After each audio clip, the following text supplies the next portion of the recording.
episode number 4 of Dealer's Choice, and today we have got one of the original absolute legends of the game, the voice of poker, Holly Toledo. Today is the Jesse May Show. You got to know when to hold up. Hi, Jesse. Know when to fold up. Know when to walk away. Hi, Ross. Thanks for that flattering intro. It's funny, actually. You said Holy Toledo. I've got my 6-year-old son now. He says "Holy cow," which I'm quite proud of. He does it very well. That's an old Phil Rizzuto line. Long time no see, man. Yeah, I'll tell you. It's been a long time. I think Denmark, Munkelberg. I mean, well, it could be. I know you run into my wife Mickey quite often on the tour, but yeah, I mean, we had an unforgettable couple of days in Denmark at the was it Marienlyst or wherever it is out near Aarhus Casino, the casino out there. That was a lot of fun. Oh, no, it was the WPT party, Munkelberg. Viola. Yeah, Munkelberg, Viola, Casino Munkelberg. That's right. That's the one. Yes, it was. I think that might have been the year that I was down there with Warren Lush and Yes. Steve O'Dwyer. We were on this Yes. road trip. That was a bundle of fun. Yeah, I think it might God, have how been many the years ago was that? 8, maybe Yeah, 7 or 8. I something think like that. I think Steve might have won it that year, actually. He did. Yeah. He did. Show up, win, and on we go. How's yourself? How's lockdown been treating you under the circumstances, Jesse? Well, I'd say relative to what's going on in the world, we're everyone close to me right now is healthy, so that's the important thing. Denmark is, probably one of the best places to be right now, so we're very lucky. People are fairly relaxed here, but we'll see. It's going to be a long road. Lockdown for me is no problem. I've been practicing for this for like 10 years. I mean, I think that party we had in Casino Munkelberg, that could very well be the last time I was out of the house anyway. So It's like they advise the government you have to social distance. I've been social distancing before it was popular. Exactly. Before it was a thing. Yeah, I mean, how's the family keeping? With they all good? Jesse, Mickey, and the little one. Yeah, we couldn't be happier.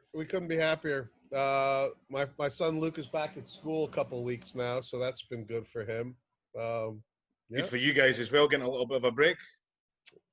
Yeah, I'll say he was getting a little stir crazy here, but everybody's got that going on now. It's not been the best of times, but as you say, we're all in the same sort of boat. We're all going in the same direction, and we just got to get on with it. There's nothing that can be done, and we just got to smile and fingers crossed that it gets better. I've had a lot of very up and down days. And I think that's from what I read and the people I'm in touch with. That's just very common. You feel like you're going along good for it's been what I think we've been inside about 12 weeks now. You feel like you're going along good. And then, you kind of have a bit of a meltdown, spend a couple days really bad, and then, get yourself back together again. I'd say that's par for my course anyway.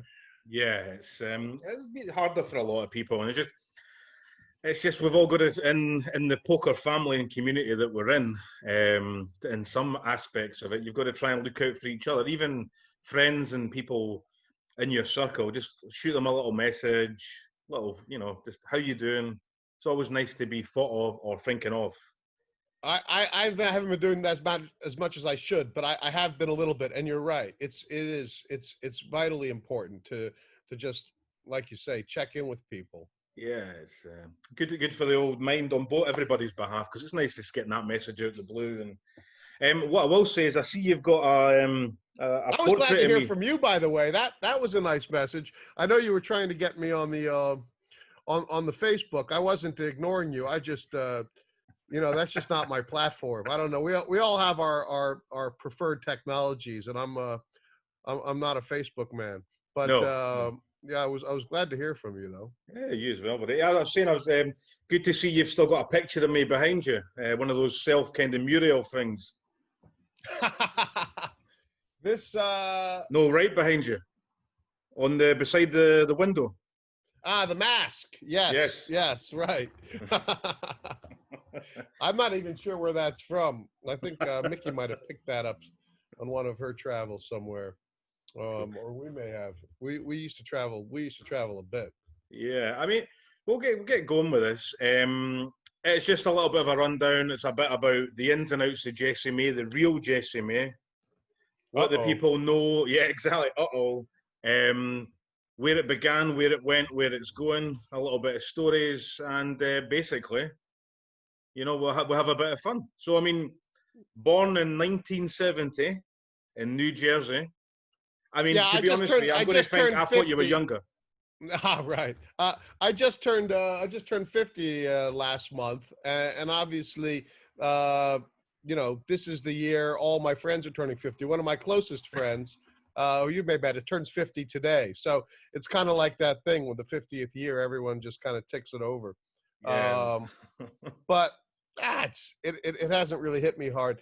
I'll tell you what I did notice about being 50 now or being older is that when I started, I guess, in this business or just like in the gambling world, I was always gravitating towards people who were older than me. I would always be hanging out in circles because I loved the guys who knew what was going on. Mhm. I learned an unbelievable amount from them, and now like especially the works with my work. I think I'm the oldest person in my company now. I find myself, continually only with people where I'm the oldest one, either in the room, on the call, or in the group. So that's how you notice that you're getting older. Beyond that, So it's kind of it went feels full kind of the circle a same. little bit. What's that? It's went a little bit full circle. I guess so. Although, I hesitate to think that I dispense wisdom. I think, and which is really how I viewed most of I'd say my mentors, the guys I was really close to, for the last 25 years in this business. So many of them. Um, but I'm mostly telling stories that people have already heard 7 times. That's, I think, what my place is at this stage. Yeah, I mean, yeah, as I said, I mean, so you were born in New Jersey to mother and father Paul and Judy. You had a sister Joanna. What was it like growing up in New Jersey back in the day? I mean, I call New Jersey Sopranos country. So, funny you should mention, obviously, the town I grew up in was next door, really, to the town where Tony's house, Sopranos, really was supposed to be, which was called Florham Park. I grew up in a place called Madison. So in Madison, where I grew up, um, so I think it was real suburbs, about 18,000 people. I think we had 12 Italian restaurants / pizza places. I mean, it was full on. Um, I always like to say, which is true, in my high school class, the captain of the wrestling team married the head cheerleader, and that Ah. was Vito Lupino and Jody Bacchino. But look in the scheme of things, with what's going on in the world today, I think it's, obviously I've been thinking about a lot of stuff, and look, I grew up in a town with a lot of white privilege. I'd say that's a pretty honest assessment, and the kind of thing that you benefit from in that growing up in the New Jersey suburbs and that kind of thing. So. I mean, was it hard growing up in the area, or was it enjoyable, or basically when you were older you couldn't wait to get out sort of area? Um, I couldn't wait. I loved New Jersey at the time, but I couldn't wait to get out just because I had very itchy feet, and I was very curious. So I couldn't wait to get out. And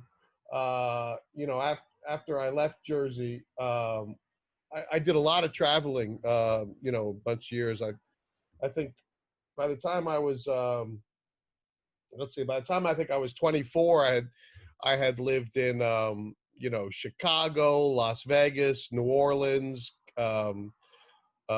Berkeley, Connecticut, Woodstock. Oh, that was a little later. New York City.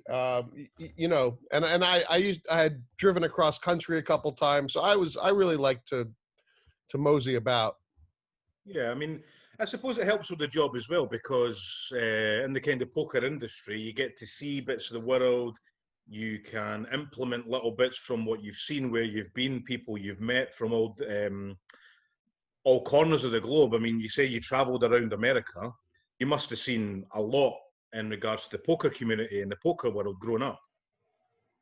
So, you know, in those days, interestingly enough, that the poker world was just kicking off, right? When I was 16, which is the first time I went to Vegas, Vegas was the only place you could play poker legally in the United States. You know, there were some small card rooms in California, but they were only playing kind of draw poker. So really, Vegas was the only place you could play poker. And then by the time I was 24, there was, I don't know, maybe 10, 12 states you could play poker in that had casinos plus the Indian reservations. So it was really the beginning of poker, you know. When I started in Vegas, or really, you know, some of the private games, but then basically opened up Foxwoods and Atlantic City and that kind of stuff when they started. So, I mean, was poker big in your kind of household? How did you get into poker at the beginning? Like, we've had like Sean on last week, who's one of the main TDs for the WSOP, and his family were very poker driven, poker orientated.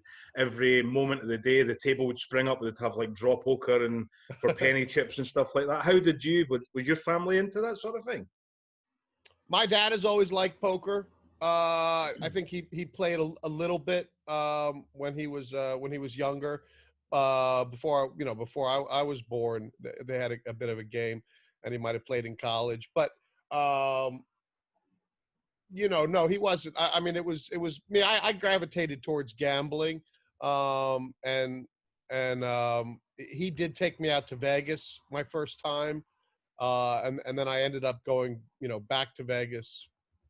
I don't know. I think I might have been there 15, 20 times before I turned 21. And I just became really attracted more to the scene of Vegas and the old time gamblers and that kind of thing. We had a couple of my high school friends. We got very serious about it in high school. We did nothing but play poker for a while. And then in college, it was the same thing. And the group of guys, the small group of guys that I played poker with in high school, and the group of guys that I played poker with in college, those are, you know, my oldest friends. Really, those bonds have remained. And a couple of those guys went pro, and you know, everyone did one thing or another. We all do still, a lot of those guys, we still meet every year in Las Vegas for the Super Bowl. We've been doing that for, you know, something like 20, 25 years. I think I've been to Las Vegas for the Super Bowl maybe 17, 18 times, you know, in the last 25 years, something like that. And you're a big New York Giants fan. I am a big New York Giants fan. That was passed on to me by my cousin Bobby, who was one of the real stalwarts of New York Giants fandom when they were an absolutely terrible team. He had bought this. He had season tickets since the '60s, and he had bought this. At some point, he had bought a school bus that was painted totally blue for the Giants, and he would take that bus every weekend to the parking lot of Giant Stadium and tailgate. He gave me a season ticket when I was 16 for the year, and I was part of the crew. I was too young to drink, so I was the maker of the Bloody Marys, and it was a full on thing. You know, I'm sure you guys I mean, it's more a little bit like maybe the football culture in the UK, but obviously tailgating's more of an American thing. You know, we'd get to the parking lot around 10 a.m. For Giants, and you have, you know, sandwiches, barbecue, and obviously a lot of drinking, and then, you know, it's a whole day basically, go into the game and then come out. And the, you know, the Giants back then, well, the year they were very good. The year I had season tickets, they actually won the Super Bowl. But the season is of New Jersey football can be bitterly cold, you know, and you would be in a situation where you'd always be outside. The stadium's outside, so you would be, it would be like, you know, 10 below zero, or you know, something like that. You'd basically have everything on, you know, 6 sweaters and 3 hats and gloves and everything, and it was I loved it. I loved it. Well, that's it. I mean, it's I've recently became a NFL fan and a college Yeah, football fan. I follow your picks a little bit. You're I know you're well in it. I'm trying to are you, is it like the Dolphins you like or something like that? No, if Something I had crazy. to have anybody, it would be the Patriots because of the way. The Patriots, yeah. I'm not a fan, but Belichick and Brady have helped the bank balance over the years. Yeah, you're a fan of the old teaser. I know that you're a teaser man. I do follow your picks a bit. We went through a good spell a few times. Yeah, no, I know. Yeah, and then we had was it LSU in the college football. The main I'm not 100% sure, but we picked the winners this year of the college bowl, the main whatever it is, against Alabama, and yeah, it was it helped pay for the next 18 Christmases, I think. So back in those days, I mean, I did not get involved in sports betting at all until I came to Europe. You know, for me, it was in those days there was, you know, the casino games. I did a bit of horse racing, but pretty much exclusively poker. And then when I did come to Europe, a lot of the guys that I was hanging out with, especially the Irish guys, you know, were had much more of a sports betting background. I mean, Liam Flood is the man who taught me to make a book for the first time, and that was a you know, a lesson I'll never forget. And Liam was quite interesting because he was a bookmaker by trade, but you wouldn't exactly say that he was you know, I don't even know if he graduated high school. I don't think he was a math man. So you know, he looked at bookmaking, for him was more of a craft, and so he had kind of a different way of going about it, which was fantastic. Yeah. But that was really when guys like him, and then of course you know, someone like Donico D, who was a huge mentor of mine. When I really started to move from poker to sports betting.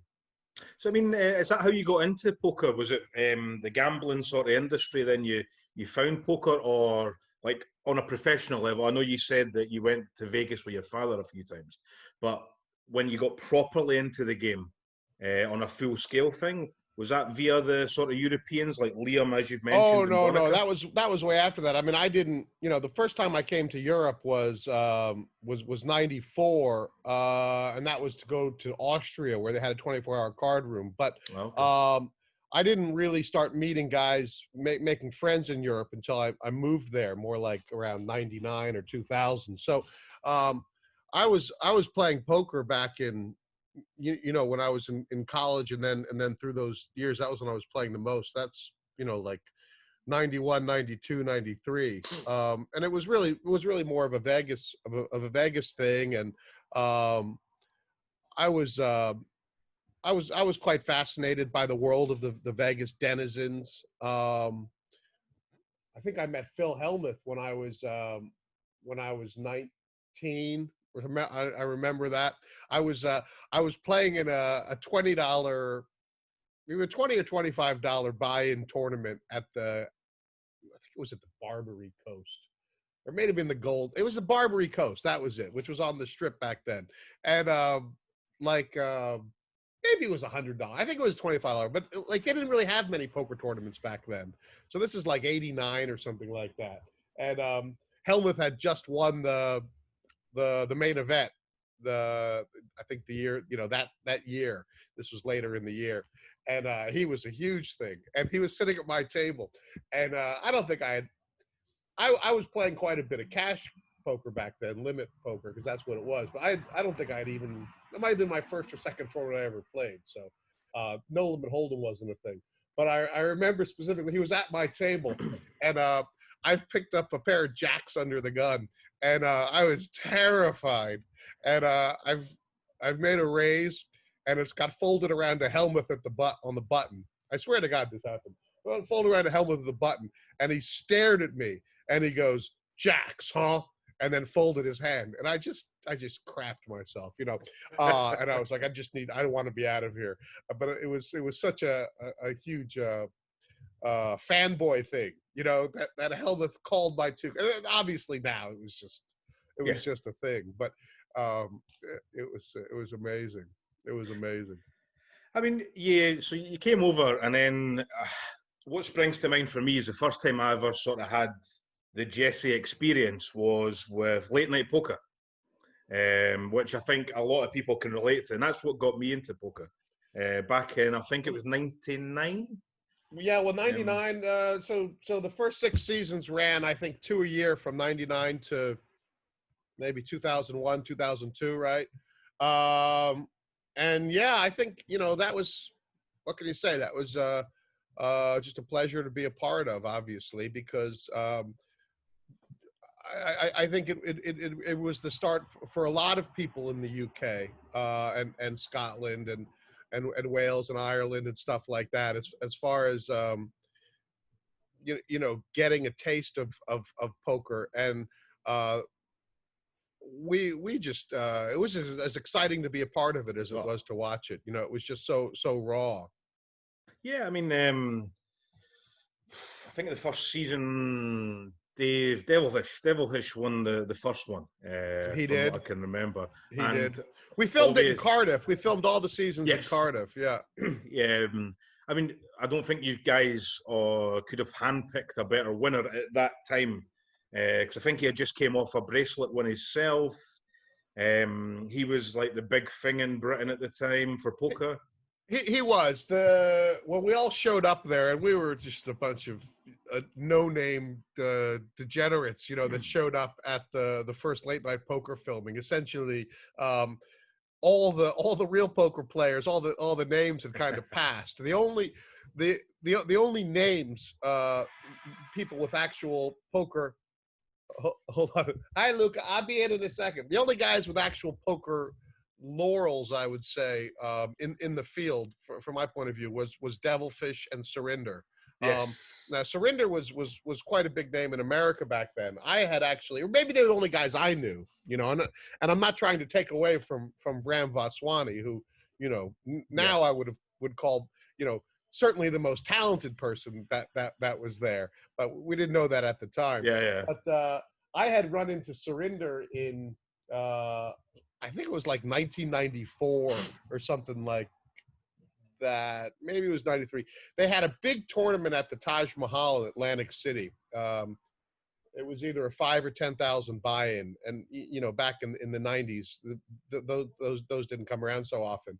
And Surinder had showed up, and he had gotten. I was playing pretty high stakes cash at the time, but I wouldn't play that tournament. But I was watching on the rail the whole tournament, and Surinder got 3-handed in that tournament with the final table. It was him, and I at that time, of course, I had never seen Surinder. I didn't know who he was. Yeah. But there were a bunch of Europeans from over. So it was Surinder and a guy named Ken Flayton, who they called Skyhawk, who was a real old timer, very very good player, tournament player, and then Helmuth.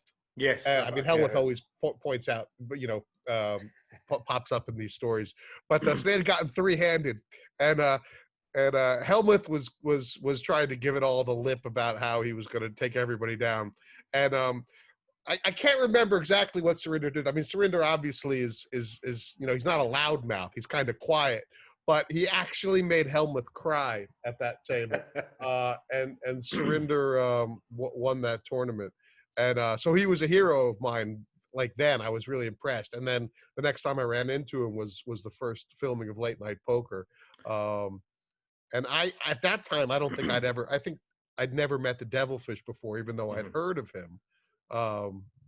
That was my first time meeting the Devilfish. Really, when I arrived to the set of Late Night Poker, I didn't know anyone except for Surinder and Nick Sarametta, who had organized the tournament. You know, Sure. guys who would become, you know, some of my closest friends in Europe, like the Hendon Mob, you know, your Barney and Joe and Ram, Liam Flood.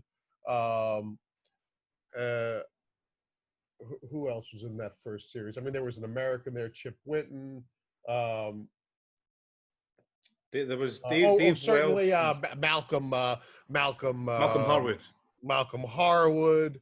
The Rock. That was it, The Rock. Yeah, The Rock. I'm trying to remember. You know who else was? Yeah, there was anyway. There was a bunch of guys. Oh, Kevin O'Connell was in that first series. You know, because I was playing in the first series, and in my heat, I'll never forget was Kevin O'Connell. I was sitting next to, and Kevin O'Connell is one of my absolute favorite people in poker. He's brilliant. He played in every season of Late Night Poker. And, I've had the pleasure of Kevin. Yeah, and there's a guy named Joe Fernandez who knocked me out of there. I got three-handed, and the final two went through back then to the semifinals, and I had no idea what I was doing. I was a terrible tournament player. I'd never played a sit and go before, and I shoved all in with I think it was a 9-3. It must have been a 9. It was like a 9-3 offsuit, and I've gotten looked up by Joe Fernandez. And the look these guys gave me when I walked out the door, you know, this idiot, you know, putting his stack in with the 9-3 offsuit. Nobody knew who I was. It was very embarrassing. And of course, it was all going to be on TV. So it was a very inauspicious start to television. So is that how you got into it? You played it first, and then you graduated, as it were, into a commentator, or? I volunteered to do the commentary for free. Because okay. I was sitting around the green room all week, and I was broke. I had put my stake money into the tournament, and I had embarrassed myself in the first heat. And they didn't plan on having commentary because they thought everyone was going to talk, but it didn't happen that way. So I volunteered, and you know, who knew? Who knew? Yeah, it was. I mean, you never look back, sort of thing. Because I always remember you had, as we spoke about with the Holy Toledo, you had these little phrases that would just roll off the tongue, and they were perfectly like instrumented into the conversation. I mean, there was like folding like a cheap suit, they're falling like 10 pin, stuff like that. But it just made for. Yeah, I mean, what can I say? I'd been hanging around Vegas for years, and that American cliche was welcomed at that time, right? But yeah, it was fun. I mean, I always looked at it like I was just, and I still do, you know, even though I'm not really doing any commentary anymore. I've had the chance, you know, a handful of times over the last couple of years, and if it's a good game and there's good players, you know, that's the important thing. We're just watching on the rail, you know. Yeah, I mean, it was the first ever tournament, from what I gather, that had the under the table camera. Like that's nowadays, correct. You've got like all different sorts of technology, RFID tables. I mean, there's like a gentleman I know, Andy, who his company, cardroomdirect.com, they do it. They kind of do the RFID tables where you put the cards and they've got the sensor and it shows up on the screen and stuff like that, which is they do it kind of worldwide now. It's a lot safer technology and all that. But back in those days, you had every camera underneath each player's table, as it were, the glass. Yeah, and it gave that shot. I mean, you know, the company that was filming Late Night Poker, they were proper TV company, and the producer who became one of my closest friends, the guy who had the idea for Late Night Poker, this guy Rob Gardner, he was a very creative guy, and it was all about the drama. So Uh-huh. it wasn't, um, and so you get a certain kind of shot, and Sky Sports insisted on this as well, and so did Matchroom, with when the camera is under the table and you have the reveal and you're looking up at the cards and then the player's face and the cigarette smoke, and it's a very there's a lot more you can do with the actual story and the drama that way, Yeah. right? But I think in terms of the way they film poker now, the RFID is good. It lets you do it with remote camera. It lets you have a more low budget operation. There's all kinds of trade-offs either way. Yeah. I mean, because would you say that late night poker kind of catapulted you on the scene, sort of thing, and it kind of was a springboard for what you then became in terms of commentary and stuff like that, or was it always sort of? I think like most people, when you're doing something like that you look back on was quite special. At the time, you were quite happy to be getting a paycheck and quite concerned about where the next one was coming from. And it didn't really feel like a career. It was doing my thing in poker. I had been a one-time successful poker player, now failed poker player, who was able to still make some money out of the game I love. So it was kind of like that. Sure. Because I think they done the Poker Underground in the Premier League as well, which was kind of, I think it might have been the same company, but it was on Channel Well, 4. that wasn't, that was, Presentable did the late night poker.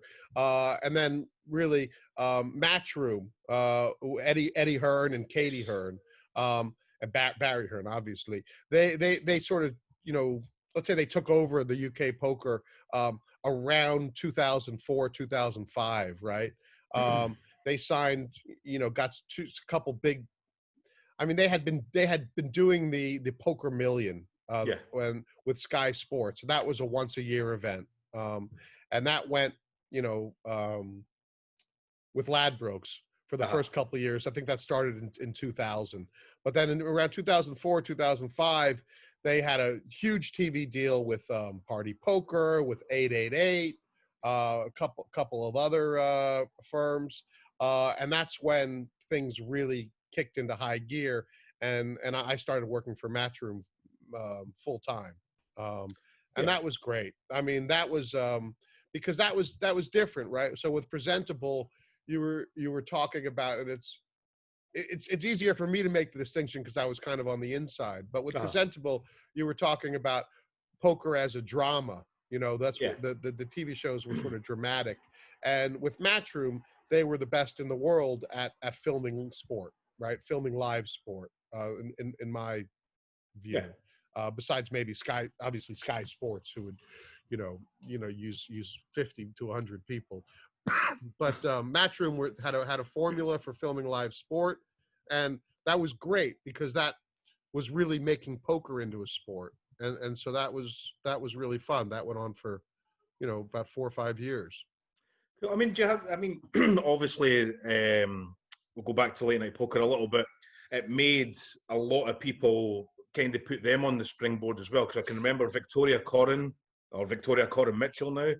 The first time I ever seen her, she was there. She was like the Devilfish. First time again with him. Liam Flood, as you say, Dave Welsh, Joe Beavers, the Hendon Mob.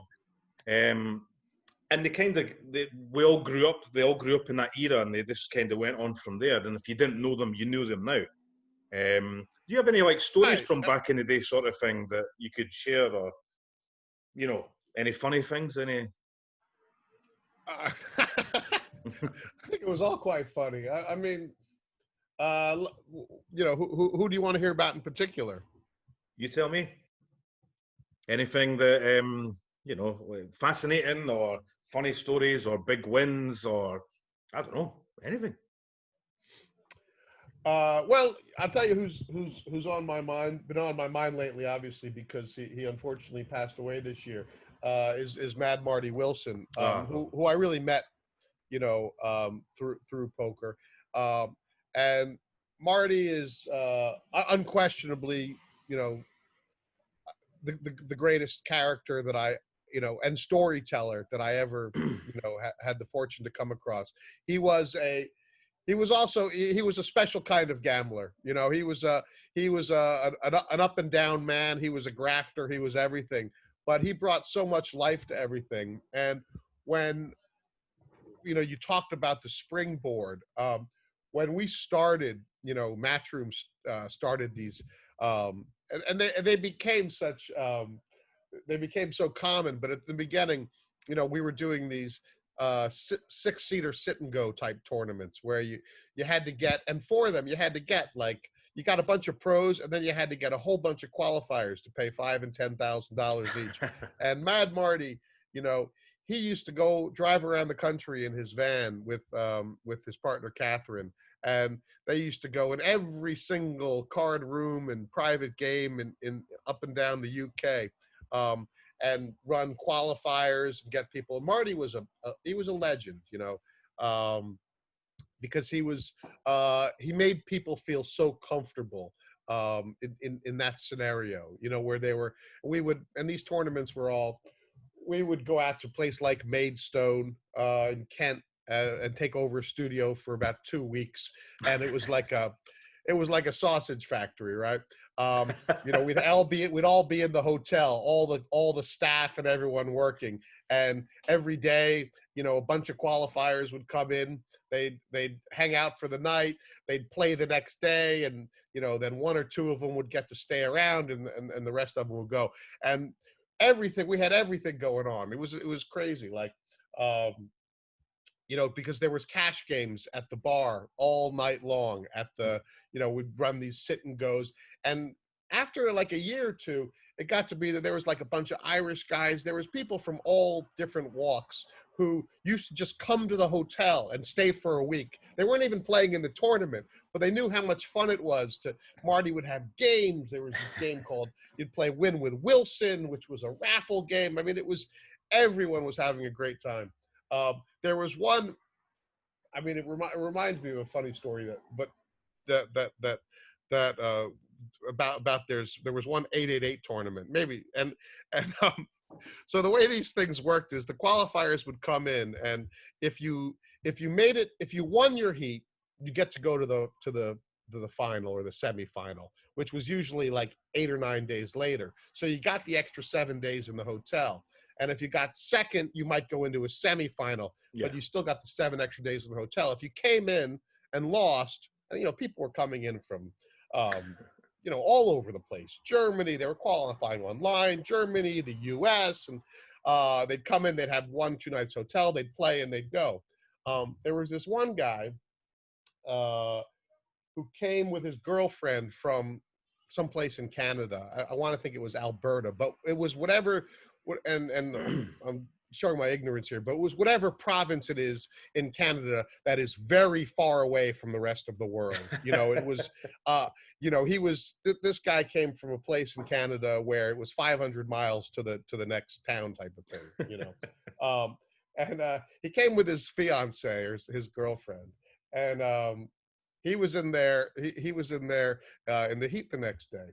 So the night before his heat, there was this fellow named Dale Hoy, who was a lovely guy from the UK, and he used to come and play all these big tournaments. He just loved them. He just loved the scene. And the night before the heat, Dale Hoy had gotten a little too involved at the bar, which was, it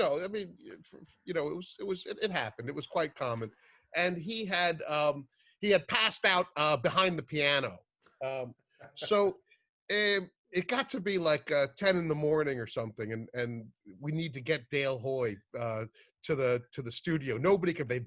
They've knocked on his room. They've called the phone. They've got someone to go into the room. He's not there. Dale Hoy is nowhere. He's got to play his $10,000 seat. With minutes to go, we found him under the piano, and they've thrown some makeup on him, a bucket of cold water. They've got him into the green room. He is 3 sheets away from being dead. I mean, this guy is totally, he is not feeling good at all. And he gets in this pot with the guy from Alberta or wherever it was, from Canada. And Dale Hoy is so hungover that this guy from Alberta's got a flush, and Dale Hoy covers him. Dale has the nut flush, the ace high flush on the river. He has the stone cold nuts.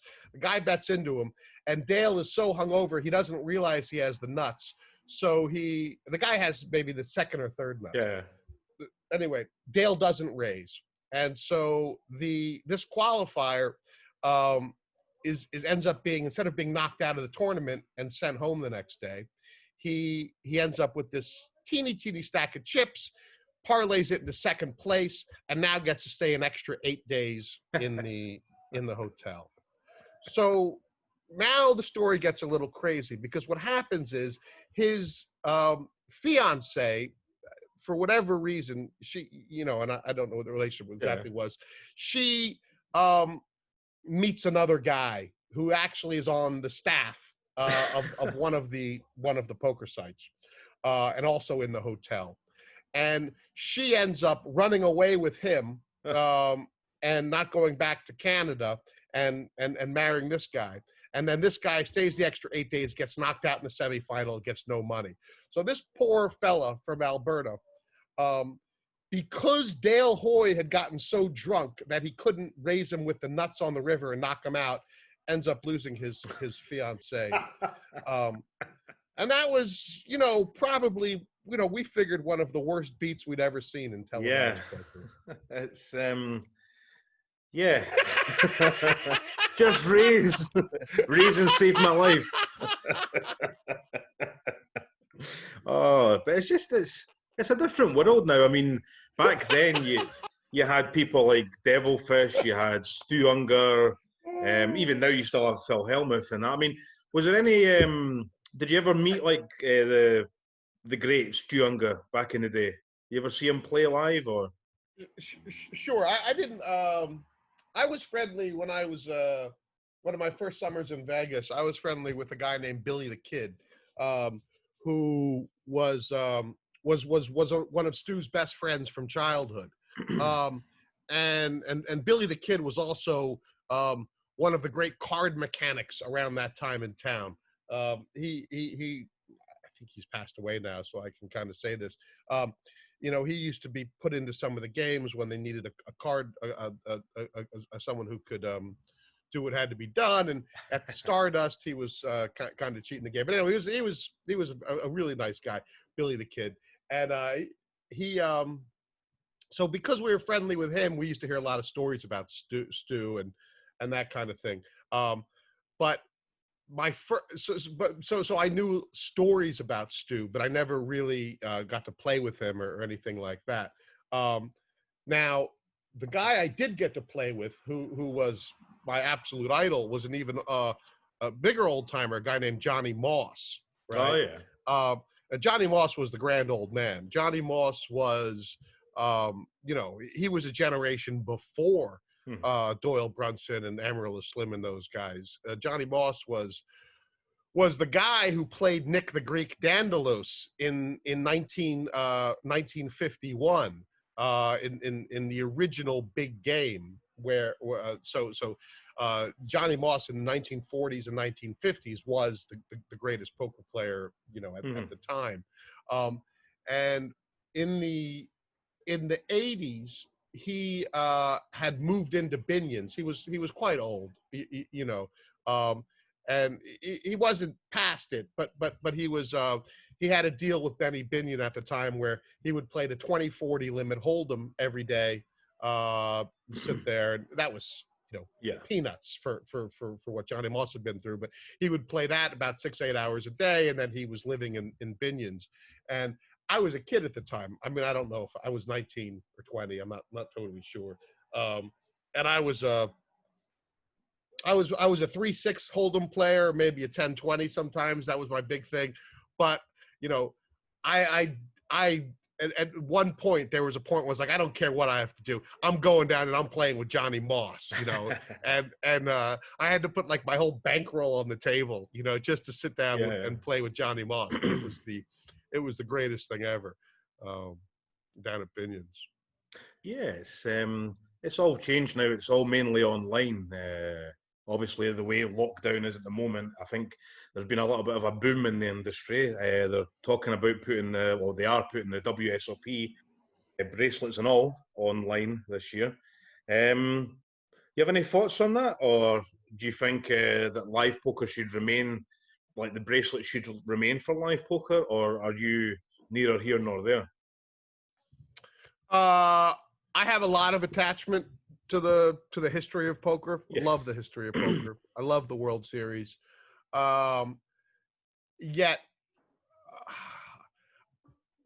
for me, I don't have any much attachment to the whole idea of the bracelets in terms of I think that you talk about the value of a bracelet and the prestige and stuff like that. I think there was a big sea change around for me around 2005 when it went to the Rio. In terms of because there were so many of them at that point. I mean, I think those first couple of years at the Rio, they used to do these, $5,000 unlimited double rebuy events, and in many ways those were buy a bracelet events for some of the big Phil Tilt pros, and there was, every year there's been sort of more and more bracelets given out. So I'm not. And that's fine. I think it's fine. I think it's still very, very difficult to win a bracelet. It'll be difficult to win one online, difficult to win one live, but for me, it's not like they're crossing the line now. I don't see the Rubicon, suddenly being bridged now. It is what it is. The Rio has they definitely, have some sort of interest in taking care and monetizing the World Series property. They can make their decisions. I'm not going to get too involved in the politics of it, but I absolutely, do I adore the history of poker? Yeah. There was a time, we were doing a TV show in Vegas for the World Series back in 2000 in the aughts, and I could rattle off every single World Series champ, in order since the beginning. and I still can, except now, once it gets to be like 2014, 2015, I get a little confused about who won it the last couple of years, the main event, and maybe that's just me getting old or not paying as much attention, but the list just goes on and gets longer. I mean, do you think that there was more characters in the game back in the day, like the Devilfish sort of era, or do you think that as times evolved, there's less and less characters? I remember from stories I've heard, Devilfish used to go to the bar, he would have the guitar, he would have the piano, and a clip to nowadays where you don't really get that as much. For me, it's more about the different kind of person that's successful at poker. So when I was coming up, the people, because there was no books, honestly, there was no internet, there weren't hand histories, there wasn't an enormous amount of data. So the people who were really successful at poker were the hustlers and the grifters and the people who were a little bit on the outside of society in some way, a little bit of the outsiders, and it's evolved because there's so much skill that it takes to win at the game, and you have to work so hard in a different way, and you have to have frankly different skill set than the people that had back then. That there's a bit of a different different characters that are successful, but they're sportsmen. Sometimes I think when everyone says the guys these days are boring, the fault is with the production or the way that the poker scene is set up, that we don't really get a read on who the characters are. They just all become these people with no depth behind sunglasses that never say a word. You know, certainly a guy like the Jungle Man is a character in any age. You know, that guy would have been a character in 1412. I mean, you know, and there's a lot of people in poker like that who, when you get to know them, you know, a lot of the guys at the top today, you know, I think when you meet them, you talk to them, and that kind of, if you get the chance, they're characters. They're not Amarillo Slim type characters. Amarillo Slim was, you know, and there's a lot of bad things about Amarillo Slim for sure. You know, but he was probably one of the greatest storytellers, quickest wits, and greatest all-around athletes of his age. You know, he was just, and his poker skills were quite average. You know, but you know, guys like him wouldn't necessarily be successful in poker today. Sure, I mean, excuse me. I mean, I know you're good friends with Podrick Parkinson, and people like that. I mean, Podrick. Well, Park is one of my mentors. You know, there's no. I mean, and my best friends. I mean, you know, he is one of the most unique characters. Yeah, in gambling and poker for sure. And certainly, you know, the success that he had, and when he was really was successful, and the way he learned poker was just, there was, as I said, a much different skill set required. And you know, Parg has adapted remarkably well, since he's still winning and making a living of it, you know, through all the internet years and everything. But he really has crossed through generations, you know. Yeah, it's I mean, as I said, you see a lot on the television, like as I said, late night poker, the Premier League, and stuff like that. You always did have the characters who you would know that have a little bit of a song. You would see the outtakes. As I said, you had Devilfish with the guitar. You'd have people chatting a lot. Then on the flip side, you would have the quieter sort of person. But everybody kind of brought their own mechanics to the game. It was like a different blend of entertainment. For every quiet person, you had a loud person. Nowadays, it's kind of different altogether from what we've seen on the television. Now, whether that constitutes the television back then has kind of amplified it, or now it's just been toned down, I don't know, because I wasn't round then. So, you know, look, I without being hypercritical, I don't think there's been enough innovation in the way poker television is shown. Essentially, they're televising poker and setting up tournaments and everything the exact same way they did 10 years ago, and the audience wants more. I mean, first of all, it's not live. I mean, it's on a delay. But you know, that said, right? If you watch poker on Twitch, which, you know, in many ways is, you know, aside from the fact that it's just one guy often, it is like the best poker, can be the best poker production out there. And I'd say the best Twitch poker streamers who are doing something that is totally unlike what for instance, the WPT would be doing or something, televising final tables. That stuff is enormously captivating when it's done well. And it you know, it's totally innovative compared to what was going on 10 years ago. So I'm fairly bored with a lot of the poker on TV today that looks the same way it did you know, in 2005, because you know, just for a multitude of reasons. Sure. I mean, you said about the books in poker. I have found this. Oh wow! Shut Up and Deal, Jesse May. That's probably that. I probably recognize the you know, the folds on the inside. I like to say about that book, it's well regarded but not well read, which is fine. You know, it never. It's never. And I'll show you something else. You were asking about, did I make any money off that book? This is my my royalty check. Now I get one of these. I get one of these and I just got this one. I get one of these every year. And they say that I'll get and since about the year 2000, well, really since the book came out, it's never been less than $30 and never been more than $42 for a year. And they say that might continue forever, so I've got that going for me. But it was a fun book to write, but certainly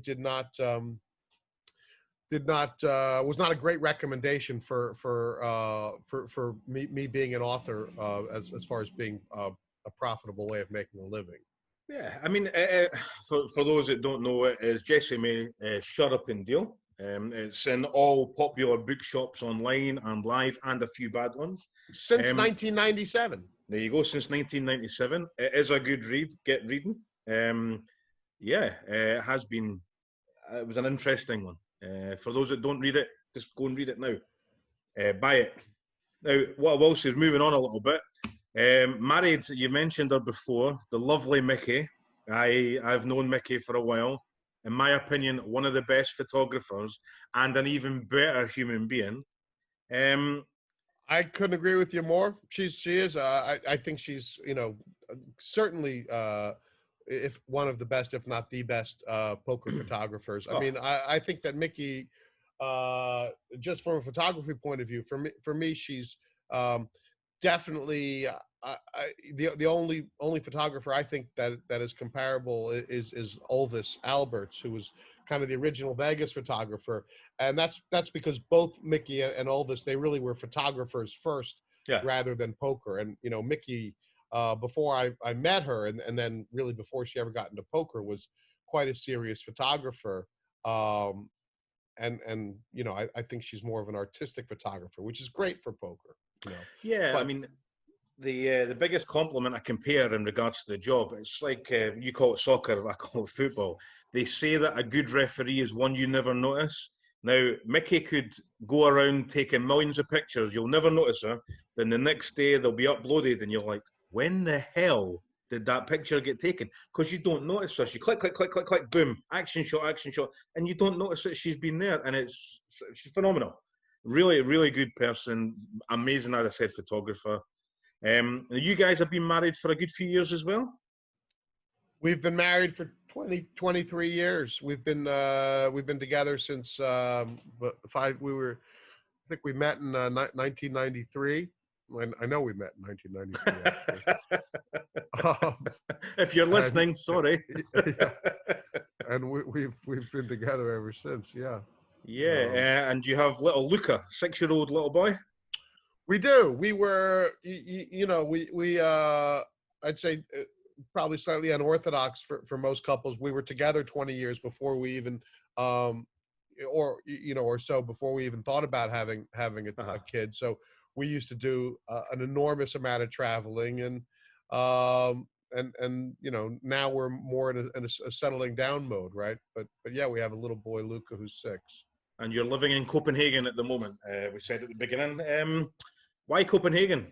For people that don't know yourself and Mickey, was there a reason behind it, or? Well, Mickey's Danish, right? Yes. Yeah. So we tried, after we got married. We lived in Woodstock. We've lived in a bunch of different places. We lived in Woodstock, New York, for a year, in New York City, and then we came back to Denmark around 2000, and we've been here ever since. I mean, there's a lot of things to recommend about Denmark. We feel lucky to be able to live here, and there's been more opportunities for us in terms of work, but just in terms of a great society to live in. I recommend Denmark. We're quite happy here. It's a lovely place. A bit expensive in some bits, but it's a lovely place. So many good views. People can speak better English than half the British people I know, me included. But it's a lovely place. So, I mean, going forward, I know that you're working for, is it Matchbook Sports? I work for Matchbook. Bet Exchange. So I used to work for Matchroom. and now I work for Matchbook. But so I you know I've been with Matchbook full time for about 5 years, and it's more on the sports betting side. Although, you know, I originally got involved with them through poker. A lot of people will, who kind of, you know, go back on the poker scene to the 2010, 2011. Matchbook was very involved. You know, they sponsored a lot of poker players. There was a guy named James Board who used to be very involved with Matchbook. And sponsor a lot of poker players in the World Series. Certainly guys like Sam Trickett, Roberto Romanello, Jake Cody, and were at one time, you know, very involved with Matchbook on the poker side. And I joined, you know, Matchbook originally to go out to Las Vegas and film the sort of the stable of Matchbook sponsored poker players at the World Series for an entire summer. Now there's a guy who you might know because he's from Edinburgh, and his name is Rory. What's the last name? Rory used to be a partner of a guy named Haas, who were the original. They were the original poker production company. I'd say for Poker Stars and stuff like that. And so Rory was the guy. He's he was Hash's original partner, or one of them. He was my creative partner out there in Las Vegas for an entire summer, filming the Matchbook poker players. I think it was 2010. I don't know why I'm blanking on his last name, but certainly one of the funniest men I have ever come across, and a real TV star too. And we produced a show out there, which was we had a lot of creative license, and I think it's on YouTube if you look for it, called I think it was WSOP something, but it was quite a bit of a wild show that we did. Yeah. Good. I mean, for people, just while you're thinking about that, for people trying to get into the side of like the commentary side of thing, or the media side of thing, do you have any sort of advice for any young up and coming people in that side of the business?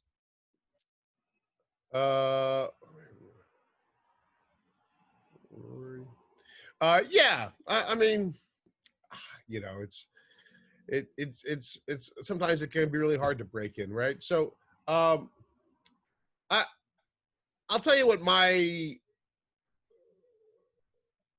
sort of philosophy has always been, and that's not to say that it works for everybody, but my philosophy has always been that, you know, don't discount the value of learning if it means you have to work for free, right? And I don't mean that everybody should work for free, but what I mean is, you know,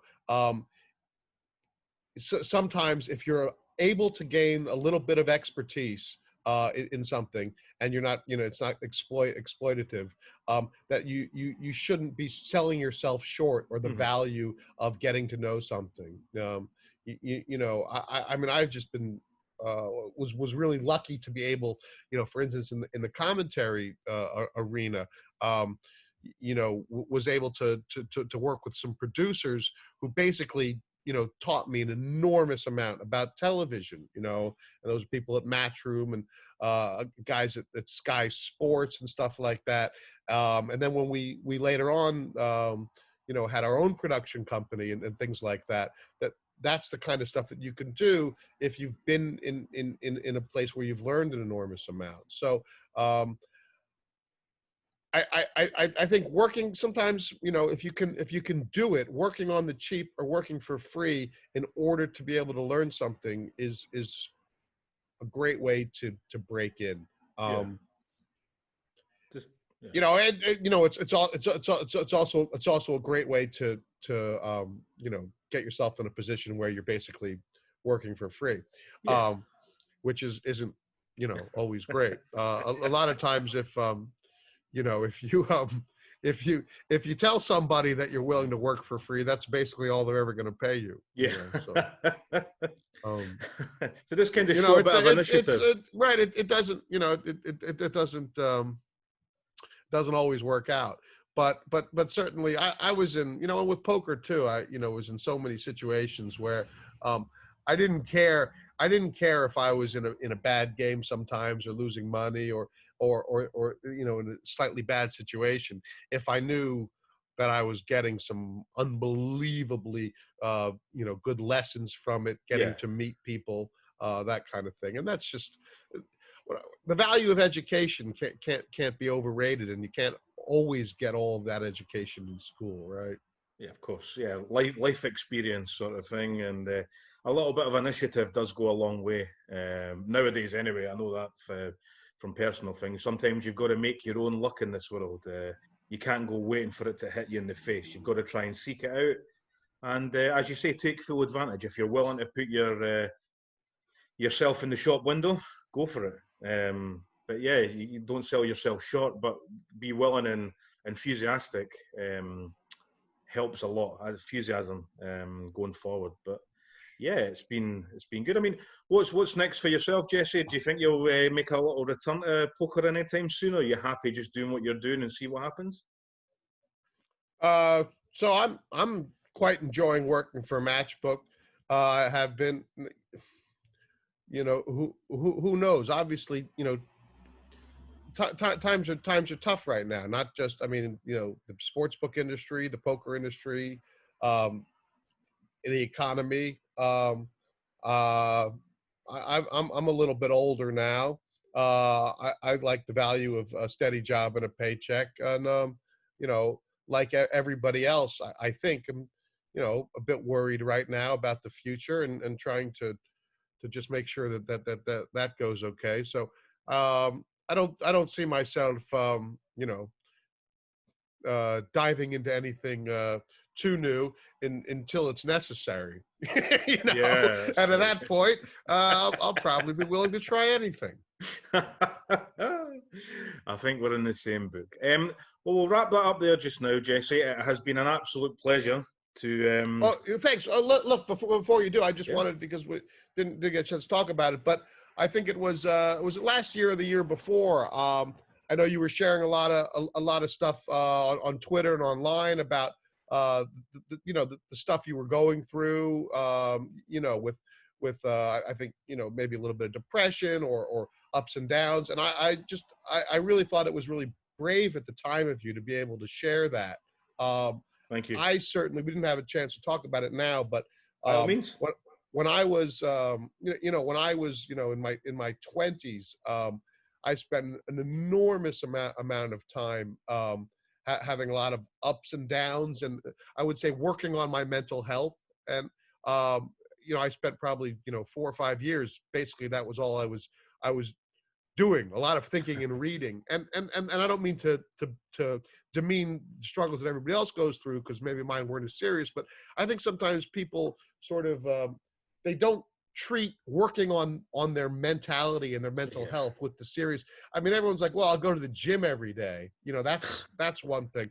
But honestly, taking time out to think and work on your mental health is really important. And it's okay to be open about not feeling great. And I really thought it was brave of you. And I just wanted to let you know that. No, I do appreciate it. The way I kind of seen it was, I'm not afraid to talk about it at all. As you've said, I put it on Facebook or social media, whatever you want to class it. I went through a bad period in my life a few years ago. I lost my best friend, and it broke me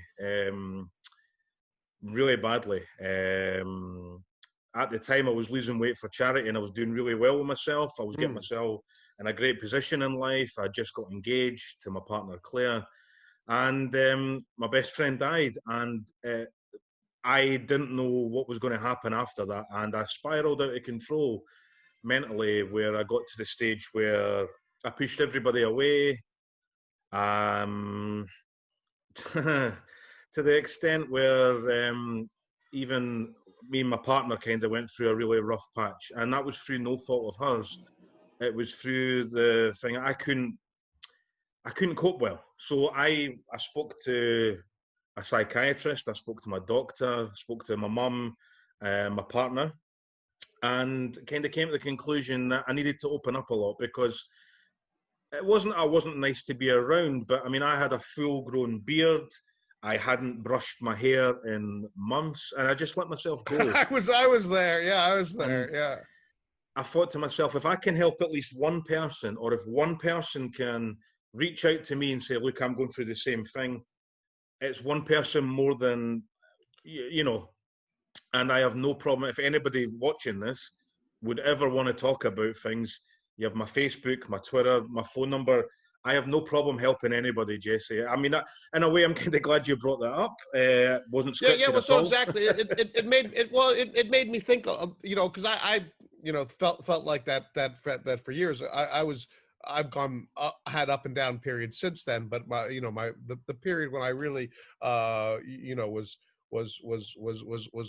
really up and down was I was much younger. But I often think that, you know, as I tell people, or as I think, like, it's totally natural. Yeah. Nobody can, it doesn't matter. And obviously some people have more serious issues than others, but for everybody, you know, just the idea of, there is no even No. keel, right? And you're going to have good periods of bad, and especially now in this lockdown, as I was saying before, you know, you need to be able to have I don't say a coping mechanism, but you need to be able to say, you know what, like, I may just take a few days off, Yeah. and just do nothing but think, and just work on my mental health and try and talk to people. That is totally fine, Yeah. and probably very necessary, you know. Yeah, I mean, as the saying goes, it's okay not to be okay.